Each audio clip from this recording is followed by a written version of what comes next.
Contrary to popular belief, to what the system propagates us to believe, the leeches aren't the individuals at the bottom of the pyramid seeking to take just a little in order to live their lives as comfortably as they can. The leeches aren't the people who have been forced to live passionless lives because the system that enslaves them steals from them any and all ability to pursue anything but slaving 60 to 80 hours a week at a job that means nothing to them, save providing them a sense of security and the ability to ensure food is on the table. No, the true leeches are the individuals at the top of the pyramid, the most selfish of the selfish of this selfish society we've allowed created. Those propagating us to believe that the most fortunate of us are more worthy of life, luxury, and to the pursuit of their dreams than the rest of us simply because of their ability and or willingness to triumph, and thus to conform through our tainted, self-serving system. Ergo, the true leeches are the individuals that are clandestinely siphoning everything for themselves. The same individuals who also control nearly all the information that propagates us, and thus the ones controlling the narrative of what is good, bad, right, and wrong. Propagating us to believe that those seeking freebies at the bottom of the pyramid are the leeches, not they themselves at the top of the pyramid, who perpetually shove as much as they can into their pockets, coincided further rigging the system into their favor to help them do just that. The same individuals believing they deserve their levels of triumph because they're most fit to thrive within this tainted, self-serving, and selfish meritocracy we've allowed created.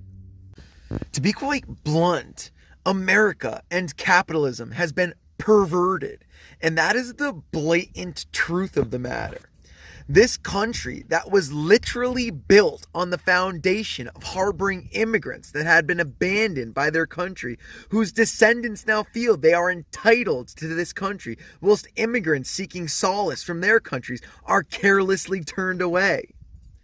This ignorant mentality that we deserve more than others solely based on where we lucked out to be born is truly a disgrace to our humanity and our culture as Americans. This mentality that is inflated by those with nothing having been propagated to embody arrogant nationalism, thus believing that if anyone deserves to come first, it is them, which further fuels the fire for our ignorant discrimination and sense of entitlement over foreigners that, at the end of the day, are simply humans of planet Earth, just like you and I, and are no less worthy of this land we now selfishly claim as our own birthright than you and I. The truth is, over the last few centuries, we've allowed the worst among us, the snakes hiding in plain sight, to pervert our system so that it is self-serving for the few, creating legislation that clandestinely further feeds their pockets and agendas, creating legislation that steals from us our founding rights and justifies it with excuses like times have changed, whilst concealing true tainted intent, harboring control of the country in a manner that, by the time revolution is actually sparked, we haven't the ability to take back what rightfully belongs to the people because the system has stolen from us our ability to arm ourselves and to organize in protest, spying on us in our homes and through our technologies in order to keep us in fear and in line, conforming us to embody this tainted, selfish, and self-serving example set by the thieves themselves, as we worship and envy them with drooling lips, as we are bred to like the good subservient cogs we in fact are. I want to tell you a quick story. A story that reveals how this ignorant superiority complex in the form of entitlement derived from an unconscious worship of meritocracy and selfish seekings of triumph via selfish seekings of self-preservation on the macro scale reflects down to every last one of us on the micro scale. When I was in university, I pledged a fraternity. It'd been a small school, so it only had 4 or 5 sororities and fraternities. Well, I'll tell you what, the ignorance that has been pivotal in modeling my core truths, rooted in the very premise of this blog, was abundant in this fraternity, to say the very least. For example, because our frat was the oldest frat on campus and hadn't been caught hazing and thus still had its charter, this made the members of my frat feel and act like they were superior to all others. Because in this world we've built, this is what we are brainwashed to do, to claim superiority and triumph in any way we can, to entitle ourselves to whatever we can, because if we don't, it will be entitled by someone else, and we will fall victim to this selfish social system like the rest of the weak the system is designed to swallow. With that in mind, one of the things that most boiled my blood with the ignorance I was being told I was supposed to embody related to a group of guys, the core two of them being individuals many of our brothers were in fact close friends with, that wanted to start their own fraternity. Well, it only took a few weeks after the ball was seriously rolling for the oldest, wisest brothers to propagate groupthink and villainize this group of individuals. And do you know what their justified reasoning was? I quote, "They don't even haze. They sit in circles and hug each other. And we've been here for 30 years. They have no right to be a frat. And they're not even a real frat. They don't even have a charter with the school."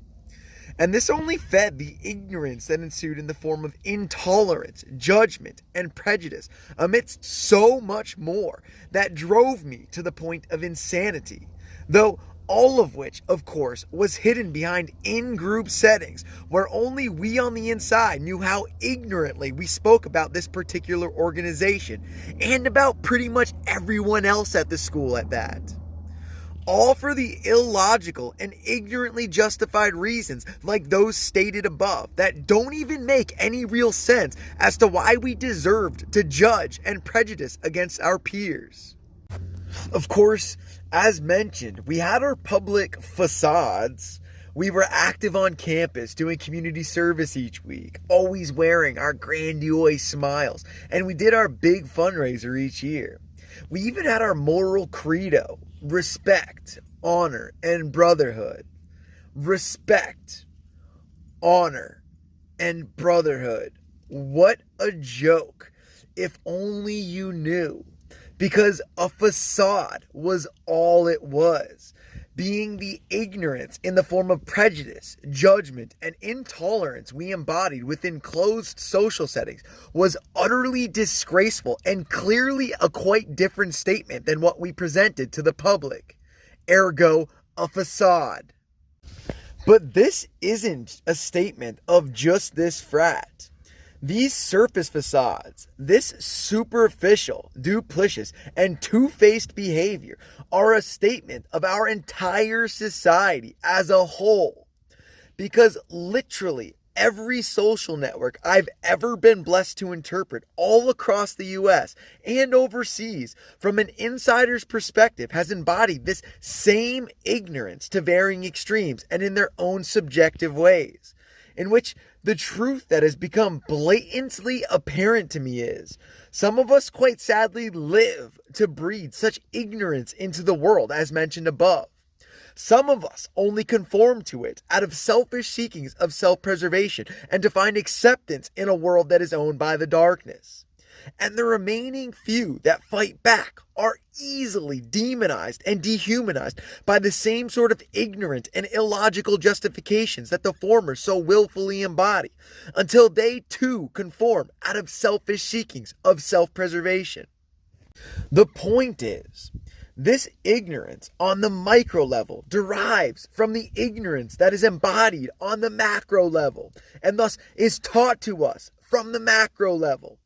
It derives from the true leeches that instill this fight for triumph into us via teaching us to ignorantly seek superiority in any way we can latch on to it. It derives from the selfish and self-centered mentality that it is the root of all our societal vices. It derives from the greed selfishness, corruption, duplicity, and superficiality at the top of the pyramid that becomes the root of all we yearn to become at the bottom. Thus, living in a society controlled by leeches embodying all of the above, knocking others down to build their thrones of social dominance, while selfishly harvesting all they can, is why those at the bottom come to embody these same tainted traits, particularly when those at the bottom are given the opportunity to join the ranks of those at the top. Because everyone just wants to selfishly make it, though once they do make it, all they are is their facade, as they further conceal their selfish and often duplicitous and superficial nature that got them to where they are. This is why we must forge a new example at the top. One not of selfishness and self-indulgence, but rather of selflessness and team unity. One where, even though one could live a selfish life of excess, they live moderately, and instead of hoarding their money, they give back selflessly to all those it was meant to be shared with in the first place. One where a CEO doesn't view themselves as superior and more worthy of luxury than the cashier of their business. One where entitlement to life, comfort, and to the pursuit of one's dreams derives merely from being an animal of planet Earth. But the truth is, until we make this change, until we break the system at the top, we will continue to mimic and replicate all that is so utterly wrong with the world. We will continue to be controlled like slaves by a tainted system and the tainted people controlling it. And we will continue to fall as a society.